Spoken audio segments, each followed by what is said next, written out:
Copyright disclaimer under Section 107 of the Copyright Act 1976. Allowance is made for fair use for purposes such as criticism, comment, news reporting, scholarship, and research. Fair use is a use permitted by copyright statute that might otherwise be infringing. Nonprofit, educational, or personal use tips the balance in favor of fair use.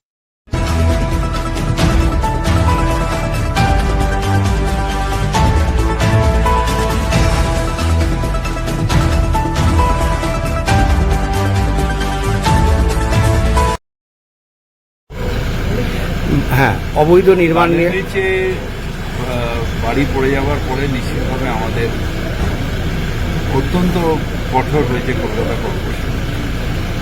তার আগে যেহেতু এই মিউনিসিপ্যালিটিগুলো আগে ছিল Garden Reach municipality, Jadavpur municipality বা বেহালার আমাদের ওই মিউনিসিপ্যালিটি, ছোটো ছোটো মিউনিসিপ্যালিটিগুলো কলকাতায় এসেছে। সেখানে এই যে নির্মাণগুলোর জন্য যে পারমিশন নিতে হয় এটা ওরা জানতোই না। সেই জন্য ট্র্যাডিশনালি একটা অবৈধ নির্মাণ হয়ে আসছে।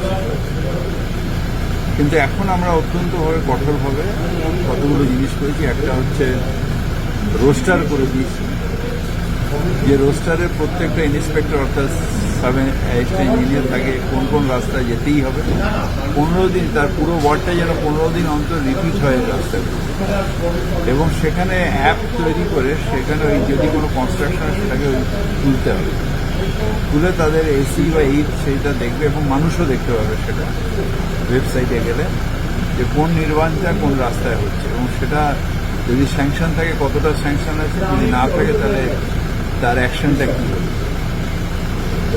এইটা হওয়ার পরে আমি যে বদ্ধ পরিকর যে অবৈধ নির্মাণ কলকাতায় হওয়ার চান্স আর প্রায় একেবারেই নেই। আজকে যা দেখছি, এখন যা দেখছি তাতে বিরোধী দল তাদের আর সেই উৎসাহ নেই। দ্বিতীয়ত তাদের অ্যাকচুয়ালি কোনো লড়াই করার জায়গাই নেই। আর মমতা বন্দ্যোপাধ্যায়ের উন্নয়ন দেখে বিরোধী দলের যারা সদস্য তারা ইন প্রাইভেট আমাদের সবাইকেই বলছেন যে এর বিরোধিতা করা যায় না। তাই মনের দিক দিয়ে অনেকে আছেন যারা মমতা বন্দ্যোপাধ্যায়ের উন্নয়নের সাথে।